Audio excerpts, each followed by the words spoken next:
नमस्कार, आपके साथ मैं हूं पल्लवी रविंद्र सिंह। तालिबान ने अफगानिस्तान जेल में बंद कुख्यात आतंकी तालिबान एजाज अहंगर को रिहा कर दिया। तालिबान के इस कदम के बाद भारतीय एजेंसियां अब अलर्ट पर आ चुकी हैं। आपको बताते चले, एजाज भारत के लिए बड़ा खतरा बताया जा रहा है। एजाज के बारे में भारतीय एजेंसियों को उस वक्त बड़ी जानकारी हाथ लगी थी जब स्पेशल सेल ने इस्लामिक स्टेट खुरासान के जम्मू कश्मीर में रहने वाले आतंकी पति जहांजेब और पत्नी हिना बेग दिल्ली से गिरफ्तार किया गया था। एक निजी चैनल से मिली जानकारी के अनुसार एजाज काफी तेज दिमाग वाला आतंकी माना जाता है और वह युवाओं को कट्टरपंथ के रास्ते पर ले जाने में माहिर माना जाता है। उसने अफगानिस्तान में भी कई फिदाइन तैयार किए। वह सोशल मीडिया के जरिए आतंकी बनाने में माहिर बताया जा रहा है। एजाज ने अफगानिस्तान में बैठकर भारत में आईएसकेपी का बड़ा मॉड्यूल तैयार कर लिया था और दिल्ली में हमले की साजिश भी रची गई थी। लेकिन दिल्ली पुलिस और एनआईए ने जम्मू कश्मीर, दिल्ली, पुणे, बेंगलुरु में एक के बाद एक कर कई गिरफ्तारियां कर उनके मंसूबों पर पानी फेर दिया था।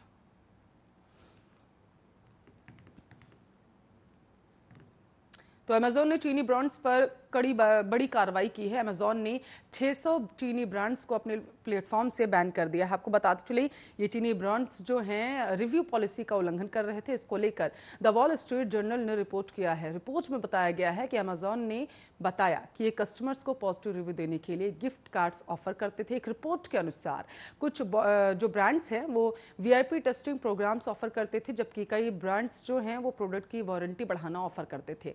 रिपोर्ट में कहा गया है कि कई ब्रांड्स खराब रिव्यू देने वाले को इंसेंटिव देते थे। इंसेंटिव के तौर पर रिफंड या फ्री प्रोडक्ट दिया जाता था। अमेजॉन ने कहा है कि ये बिजनेसमैन को उनके बिजनेस को बढ़ाने का अवसर भी देते थे। इसके लिए हेल्दी कंपटीशन होना चाहिए। अमेजॉन ने आगे जानकारी देते हुए कहा कि कस्टमर किसी प्रोडक्ट को खरीदने से पहले उसके रिव्यू को देखता है। इसके लिए रिव्यू और सेलिंग पार्टनर्स के लिए कंपनी की क्लियर पॉलिसी होती है। इन पॉलिसी को ना मानने वालों को सस्पेंड, बैन कर दिया जाता है। इसके अलावा पॉलिसी को ना मानने वालों के खिलाफ लीगल एक्शन भी लिया जाता है। अमेजॉन ने कहा है कि इस कैंपेन से चीन को टारगेट नहीं किया गया है, बल्कि कंपनी ने कहा है कि इसकी पॉलिसी को ना मानने पर कंपनी कड़े कदम उठाएगी।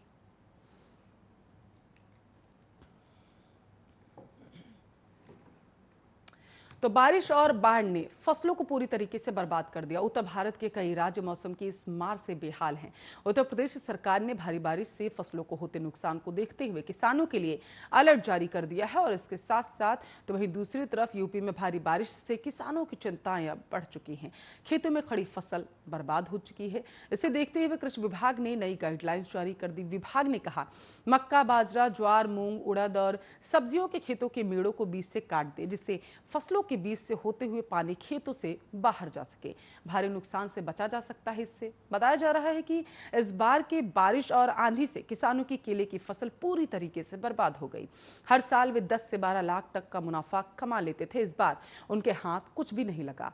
किसान कहते हैं कि कंपनियां केले और पपीते जैसी फसलों का बीमा करने में हीला हवाली करती आई हैं। अधिकारियों तक हमने अपने नुकसान की बात पहुंचा दी है, लेकिन वहां से यही आश्वासन मिला है कि फसल पर मुआवजा तभी मिल पाएगा जब शासन की तरफ से बारिश से होने वाली फसलों के नुकसान को लेकर कोई आदेश आएगा। पश्चिमी उत्तर प्रदेश में भी आपको बताते चले, बारिश से किसानों को भारी नुकसान हुआ। ये बेल्ट ज्यादातर गन्ने की खेती के लिए जानी जाती है।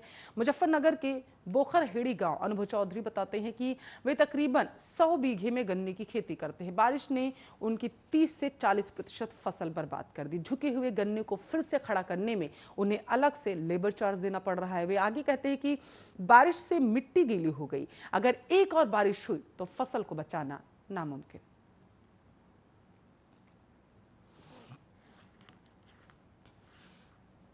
तो समस्तीपुर की पुलिस ने एक फर्जी आईपीएस अधिकारी को रिवॉल्वर के साथ गिरफ्तार कर लिया। फर्जी आईपीएस कई लोगों के साथ धोखाधड़ी का काम भी कर चुका है। आपको बताते चले, साथ ही आरोपी अविनाश कुमार मिश्रा ने खुद को 2014 बैच का आईपीएस बताकर एक लड़की को शादी करने का लालच देकर उसे पहले अपने प्रेम जाल में फंसाया, फिर उसका यौन शोषण भी किया। समस्तीपुर के पुलिस अधीक्षक मानवजीत सिंह ढिल्लों के निर्देश पर डीएसपी शहबान हबीब फाखरी के नेतृत्व में पुलिस की एक टीम ने एक फर्जी आईपीएस अधिकारी को छापेमारी कर उसे गिरफ्तार कर जेल भेज दिया। पुलिस इसकी गिरफ्तारी के बाद जांच में जुट गई है कि धोखाधड़ी करने के साथ फर्जी आईपीएस ऑफिसर बनने के पीछे की मंशा आखिर क्या रही होगी। पुलिस गिरफ्त में आया फर्जी आईपीएस अधिकारी पहले भी जेल जा चुका है। सदर डीएसपी शाहबान हबीब फाखरी ने बताया है कि एक लड़की को खुद को आईपीएस अधिकारी अमन पराशर बताकर शादी का प्रलोभन देकर शारीरिक संबंध बना चुका है।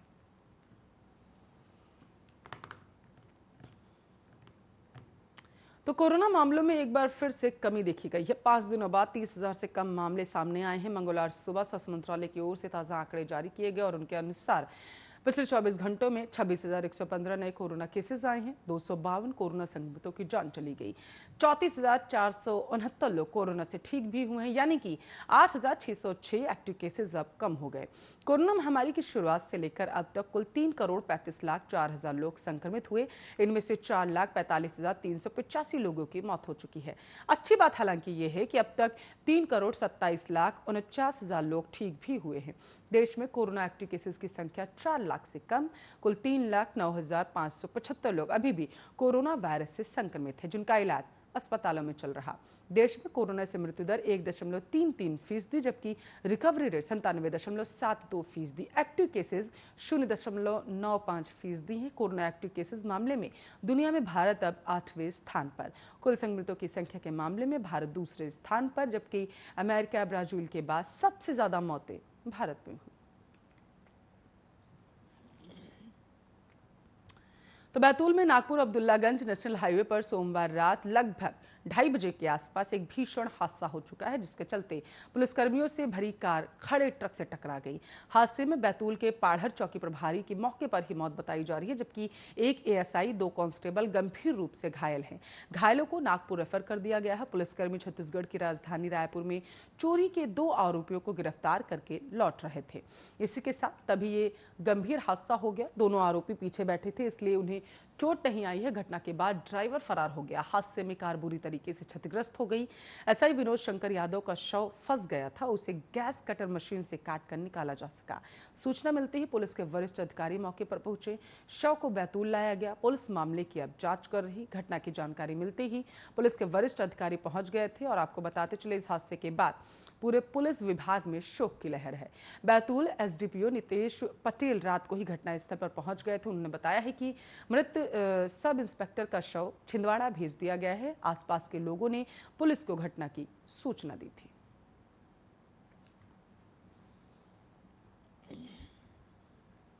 तो मुख्यमंत्री भूपेश बघेल ने पूर्व मुख्यमंत्री डॉक्टर रमन सिंह को लेकर सोमवार को बड़ा तंज कसा। उन्होंने कहा कि रमन सिंह को उनकी पार्टी के लोग ही नेता नहीं मानते हैं। उनकी पार्टी ने उनकी यह हैसियत बना दी है, ऐसे में वे उनकी किसी बात का जवाब देना उचित ही नहीं समझते। दरअसल दुर्ग के सलूद में आयोजित सहकारिता सम्मेलन में जाने से पहले प्रेस से बात करते हुए मुख्यमंत्री भूपेश बघेल ने यह बयान दिया। उन्होंने कहा कि उन्हें रमन सिंह की यह बात याद आ रही है। मैं जब भी मीडिया से बात करता था तो रमन सिंह कहते थे, भूपेश सोकर उठकर तैयार होते हैं और सीधे मीडिया से बात करने लगते हैं। उनके पास कोई काम ही नहीं है। उस समय जो बात वे मेरे लिए बोलते थे वही आज उनके लिए लागू है। उनके पास कोई काम ही नहीं बचा।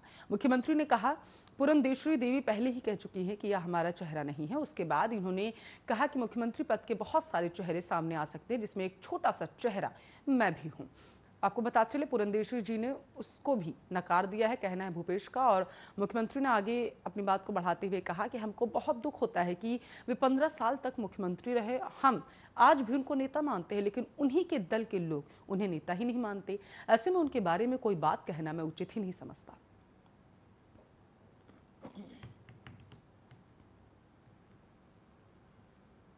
खबरों में आगे बढ़ेंगे। आपको बताते चले, विभिन्न मांगों को लेकर पिछले 20 दिन से नोएडा प्राधिकरण कार्यालय के पास धरना दे रहे 81 गांव के लोगों ने सोमवार को मटका फोड़ आंदोलन किया। इस दौरान प्रदर्शनकारियों और पुलिस के बीच हल्की नोकझोंक भी हुई। अपर पुलिस अधीक्षक रणविजय सिंह ने बताया है कि किसानों के प्रदर्शन के चलते कुछ देर अफरा तफरी का माहौल बन गया। उन्होंने बताया कि किसानों को समझा बुझाकर सेक्टर 5 स्थित बारात घर पर लौटा दिया गया। उन्होंने बताया है कि किसान सेक्टर 5 स्थित बारात घर से ही अपना विरोध प्रदर्शन कर रहे हैं। प्रदर्शन के दौरान महिलाओं ने नोएडा प्राधिकरण की मुख्य कार्यपालक अधिकारी ऋतु महेश्वरी के खिलाफ नारे लगाए। महिलाओं ने मटका फोड़कर अपना रोष व्यक्त किया। अपनी मांगों को लेकर प्रदर्शन करने के दौरान 101 किसान जेल भेज दिए गए थे। बाद में नोएडा के विधायक पंकज सिंह के हस्तक्षेप पर सबको रिहा कर दिया गया। साथ ही बताते चले कि किसान नेता सुखबीर पहलवान का कहना है कि नोएडा प्राधिकरण के किसानों के हितों को दबाने की कोशिश की है, जिसे कोई भी किसान बर्दाश्त नहीं कर सकता। उन्होंने कहा कि सोमवार को सैकड़ों महिलाओं ने इकट्ठा होकर मटका फोड़ आंदोलन किया। उन्होंने बताया कि सेक्टर 5 बारात घर से लेकर सेक्टर 6 नोएडा प्राधिकरण तक सैकड़ों महिलाओं ने अपने सिर पर मटका लेकर मार्च किया।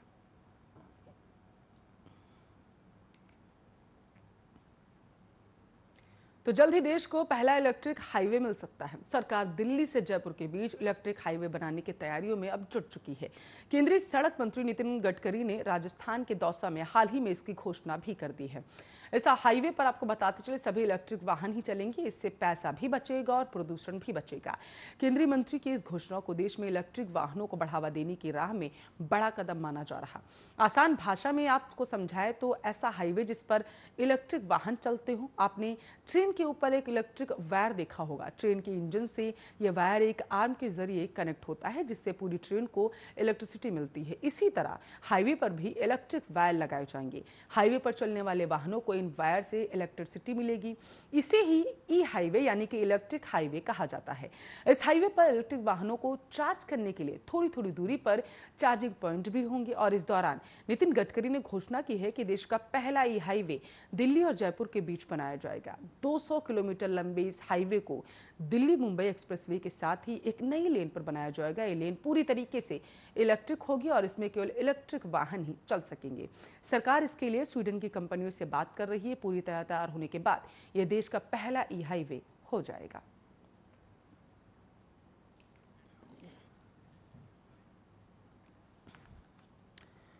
बांदा का रुख करेंगे। यूपी के बांदा में एक पिता ने अपनी ही बेटी की जान ले ली। मामला आपको बताते चले बबीरू कोतवाली के सुमानी चौकी का, जहां एक 22 वर्षीय लड़की की उसके पिता ने ही लाठी डंडों से पीट कर हत्या कर दी है। ग्रामीणों ने अचेत अवस्था में सड़क किनारे पड़ी एक लड़की की सूचना पुलिस को दी थी, जिसकी अस्पताल के दौरान इलाज के दौरान मौत हो गई है। ये मामला प्रथम दृष्टया प्रेम प्रसंग एवं पिता की मर्जी से शादी न करने का बताया जा रहा। पुलिस ने आरोपी को गिरफ्तार कर जेल भेज दिया है। लड़की अपने पिता के साथ कई साल से रह रही थी। मां के साथ उसका कोई लेना देना नहीं था। डीएसपी ने बताया है कि रविवार देर शाम सूचना मिली कि तिंदवारी थाना के जमुआ गांव के रहने वाले मसमूद खान ने अपनी 22 वर्षीय पुत्री हुस्ना को लाठी डंडों से पीटकर बुरी तरीके से घायल कर दिया और उसे गडरा नाला के पास फेंक कर मौके से फरार हो गया। आसपास खेतों से लौट रहे किसानों ने देखा तो पुलिस को मामले की जानकारी दी। मौके पर पहुंचने पर तत्काल लड़की को इलाज के लिए अस्पताल में भर्ती कराया गया, जहां डॉक्टरों ने उसे मृत घोषित कर दिया।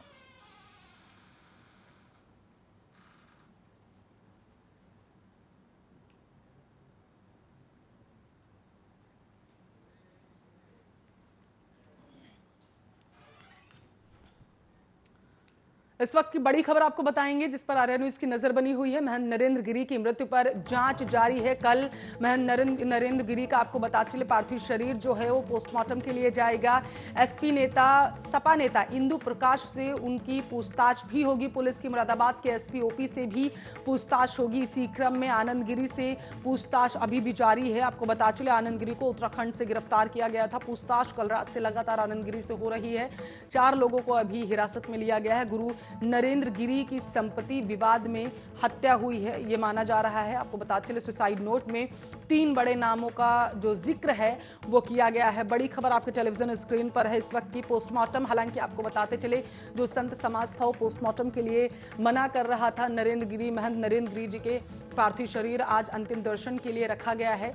माना यह जा रहा था कि संत समाज पोस्टमार्टम के लिए राजी नहीं हो रहा है और वो आपको बताते चले बस उनका अंतिम संस्कार करना चाहते हैं। लेकिन अब जो बड़ी खबर सामने निकल के आ रही है वो ये है कि कल पोस्टमार्टम के लिए महंत नरेंद्र गिरी का पार्थिव शरीर जाएगा, वहां पर उनका पोस्टमार्टम होगा और उसके बाद उनको उनकी अंतिम क्रिया जो है वो की जाएगी। इस वक्त की बड़ी खबर आपके टेलीविजन स्क्रीन पर है। सुसाइड नोट में 3 बड़े नामों का जिक्र किया गया है। आनंद गिरी का जिक्र जो है वो सबसे ऊपर किया गया था, जिसकी वजह से सबसे पहले आनंद गिरी को पुलिस ने गिरफ्तार किया और इसके बाद मंदिर के मुख्य पुजारी को और मुख्य पुजारी के साथ साथ उनके बेटे को भी गिरफ्तार किया गया। 3 बड़े नाम शामिल हैं सुसाइड नोट में। माना यह जा रहा है, आपको बताते चले कि प्रथम दृष्टया पुलिस कह रही है कि सुसाइड है, लेकिन आनंद गिरी कह रहे हैं कि ये सुसाइड नहीं हो सकता है और उन्हें जांच पर भरोसा है। हालांकि शक की जो सुई है वो आनंद गिरी के इर्द गिर्द कहीं ना कहीं घूमती हुई नजर आ रही है, जिसको लेकर के बड़ा खुलासा हो सकता है ये माना जा रहा है। पुलिस इस मामले की जांच कर रही है। लगातार आपको बताते चले अब इस मुद्दे पर राजनीति जो है वो भी गर्माती जा रही है। कांग्रेस से लेकर के सपा और बीजेपी सभी पार्टियां इस पूरे मामले में अब रोटियां सेकने की कोशिश कर रही हैं। सुसाइड नोट में 3 बड़े नाम शामिल, गिरफ्तार कर लिया गया है आनंद गिरी को, मुख्य पुजारी को और मुख्य पुजारी के मंदिर के बेटे को भी गिरफ्तार किया गया है। कल पोस्टमार्टम के लिए महंत नरेंद्र गिरी का पार्थिव शरीर जाएगा।